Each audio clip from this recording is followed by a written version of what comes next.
So ఈరోజు మెయిన్గా ఇతర దేశాల్లో స్థిరపడి ఆంధ్రప్రదేశ్ సంబంధించిన పర్సన్స్ ఆంధ్రప్రదేశ్కి రావడానికి మినిస్ట్రీ ఆఫ్ ఎక్స్టర్నల్ అఫైర్స్ ఏదైతే ఏర్పాట్లు చేసిందో దానికి మన రాష్ట్ర ప్రభుత్వం చేసిన ఏర్పాట్లు గురించి ఎక్స్ప్లెయిన్ చేస్తాము.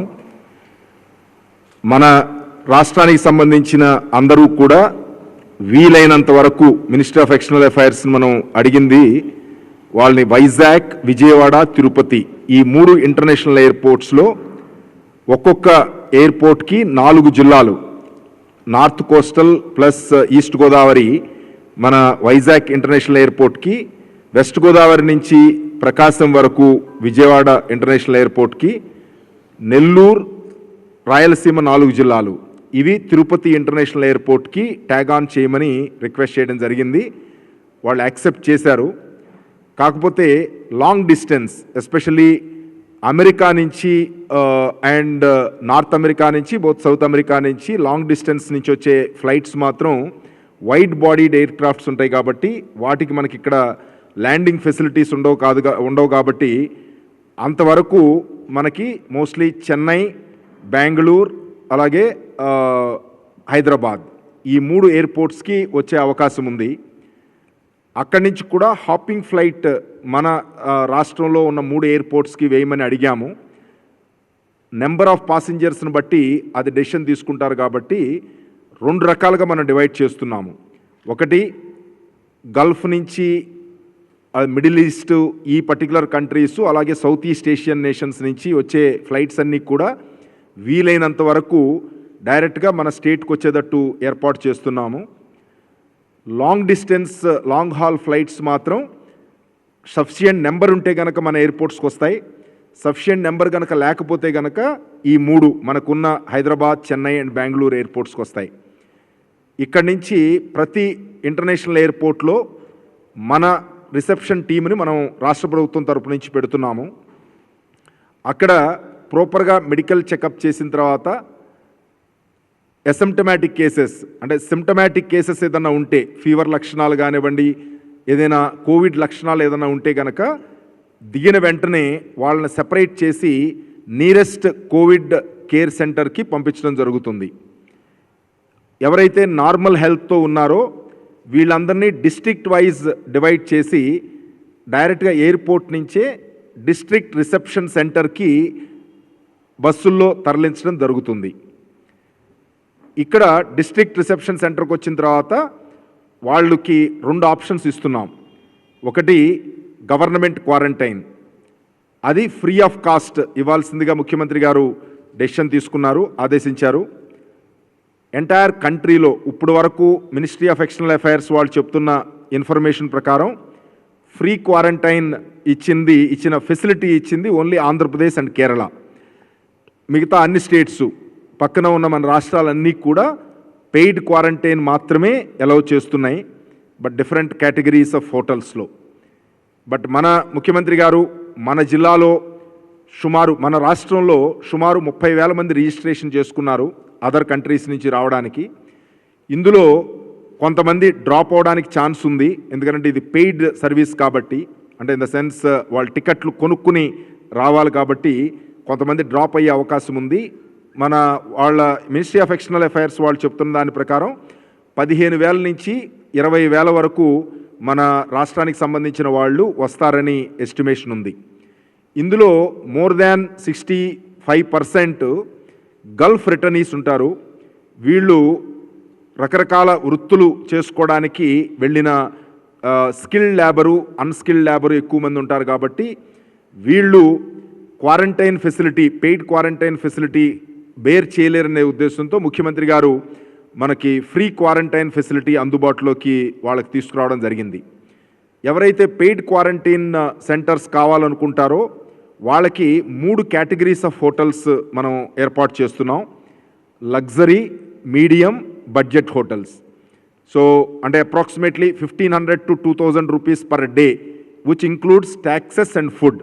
3 బ్రేక్ఫాస్ట్, లంచ్, డిన్నర్ కలిపి ఆర్గనైజ్ చేయడానికి 1,500 to 2,000 ఒక గ్రూపు, 2,000 to 3,000 అప్రాక్సిమేట్లీ ఒక గ్రూపు, 3,000 కన్నా ఎక్కువ star category 5 star and 4 star category 3,000కి ఆల్మోస్ట్ దగ్గరలో ఉండేటట్టు కలెక్టర్స్ని నెగోషియేట్ చేసి ఆ రేట్స్ మనం పంపించమని చెప్పడం జరిగింది. ఆ రేట్స్ అన్నీ వాళ్ళకి అందుబాటులో పెట్టడం జరుగుతుంది. ఎవరైనా పెయిడ్ క్వారంటైన్కి ఆప్ట్ చేసిన వాళ్ళు ఉంటే కనుక ఈ హోటల్స్లో ఉండడానికి అవకాశం కలిగిస్తున్నాం. సో ఈ ఎంటైర్ మూమెంట్ అంతా కూడా పోలీస్ అండ్ అలాగే మా ఆఫీసర్స్ ఎస్కాట్ ఆఫీసర్స్గా వచ్చి వాళ్ళు డిస్ట్రిక్ట్ రిసెప్షన్ సెంటర్కి హ్యాండ్ ఓవర్ చేసేంత వరకు రెస్పాన్సిబిలిటీ తీసుకోవడం జరుగుతుంది. ఎంటైర్ సిస్టమ్ అంటే డేటా అంతా కూడా ఆన్లైన్ చేయడం జరిగింది. అంటే మనకి ఎలక్ట్రానిక్ మేనిఫెస్ట్ ఎప్పుడైతే ఆ పర్టికులర్ ఫ్లైట్లో మనకు ప్రతి వీక్లీ షెడ్యూల్స్ మనం ఇస్తున్నారు మినిస్ట్రీ ఆఫ్ ఎక్స్టర్నల్ అఫైర్స్ వాళ్ళు, ఆ వీక్లీ షెడ్యూల్లో మన ఫ్లైట్స్లో ఉన్న డేటా పాసింజర్ డేటా అంతా కూడా వాళ్ళు అందుబాటులో పెడతారు 2 రోజుల ముందు. దాన్ని మన స్టేట్ కంట్రోల్ రూమ్లో ఆ డేటా అంతా కూడా మనం ఆన్లైన్ అప్లికేషన్లో తీసుకుని అది వాళ్ళు రాగానే అందులో ఉన్న డేటాలో ఉన్న వాళ్ళందరూ వచ్చారా లేదా అనేది క్రాస్ చెక్ చేసుకోవడం, ఏమైనా లాస్ట్ మినిట్ చేంజెస్ అయితే కనుక మన డేటాబేస్లో కూడా చేంజ్ చేసుకోవడం, అలాగే సిమ్టమాటిక్ కేసెస్ ఏమన్నా ఉంటే కనుక అది సెపరేట్ లిస్ట్ తయారు చేసి నియరెస్ట్ కోవిడ్ కంట్రోల్ సెంటర్కి పంపించేయడం, కేర్ సెంటర్కి. అలాగే ఈ బ్యాలెన్స్ మెంబర్స్ అందరినీ డిస్ట్రిక్ట్ వైడ్ సెపరేట్ చేసి వాళ్ళని డిస్ట్రిక్ట్ రిసెప్షన్ సెంటర్కి పంపించి దాని తర్వాత క్వారంటైన్ ఫెసిలిటీ 14 days క్వారంటైన్ ఉంటుంది. రాగానే ఒక మెడికల్ టెస్ట్ చేస్తారు, ఆర్టీపీసీఆర్ కానీ ట్రూనాట్ టెస్ట్ కానీ చేస్తారు. అక్కడ ఏమన్నా పాజిటివ్ వస్తే కనుక ఇమీడియట్గా వాళ్ళని కోవిడ్ హాస్పిటల్కి షిఫ్ట్ చేయడం జరుగుతుంది. నెగిటివ్ ఉన్నవాళ్ళు అక్కడ కంటిన్యూ అవుతారు. 14 days తర్వాత మళ్ళీ ఇంకొకసారి సెకండ్ టైం టెస్ట్ చేస్తారు. 14 days తర్వాత కనుక నెగిటివ్ వస్తే కనుక వాళ్ళు డైరెక్ట్గా హోమ్ క్వారంటైన్ అనదర్ 14 days వాళ్ళకి స్టాంపింగ్ వేసి హోమ్ క్వారంటైన్కి పంపించడం జరుగుతుంది. సో ఈ మన ఎన్ఆర్టీ అసోసియేషన్ కూడా, ఏపీ ఎన్ఆర్టీ అసోసియేషన్ కూడా యాక్టివ్ ఇంట్రెస్ట్ తీసుకుని ఇన్వాల్వ్ అవుతోంది. సో ఏ రకమైన ఫెసిలిటేషన్ కావాలన్నా మన మినిస్ట్రీ ఆఫ్ ఎక్స్టర్నల్ అఫైర్స్ ఒక అడిషనల్ సెక్రటరీ హరీష్ కుమార్ గారు ఐఎఫ్ఎస్ ఆఫీసరు, ఆయన్ని మన రాష్ట్రానికి సంబంధించిన ఈ పర్టికులర్ ప్రాసెస్కి నోడల్ అధికారిగా ఢిల్లీలో ఎంఈఏలో నామినేట్ చేయడం జరిగింది. ఇక్కడ మన టీం ఇక్కడ ఏదైతే ఈ పర్సన్స్ సంబంధించి టీం ఉందో ఇందులో బాబురావు నాయుడు ఈ పర్టికులర్ ఎక్సర్సైజ్ ఈ బయట కంట్రీస్ నుంచి వచ్చే వాళ్ళని ఏర్పాటు చేయడంలో కోఆర్డినేట్ చేయడం జరుగుతుంది. అలాగే అందరు జిల్లా కలెక్టర్సు, ఎస్పీసు, కమిషనర్ ఆఫ్ పోలీస్ అందరు సపోర్ట్ తీసుకుని ఈ ఎంటైర్ ప్రాసెస్ చాలా స్మూత్గా కంప్లీట్ చేయడానికి ఏర్పాటు చేస్తున్నాం. సుమారు ఎంఈఏ ఎక్స్పెక్టేషన్ చేసినట్టు 15,000 నుంచి 20,000 మధ్యలో వీళ్ళు వచ్చే అవకాశం ఉంది కాబట్టి అన్ని రకాల ఏర్పాట్లు చేస్తున్నాం. ఫస్ట్ ఫ్లైట్ మనకి 11వ తారీఖున వస్తోంది. ఇది అమెరికా నుంచి వస్తుంది, హైదరాబాద్ వస్తోంది.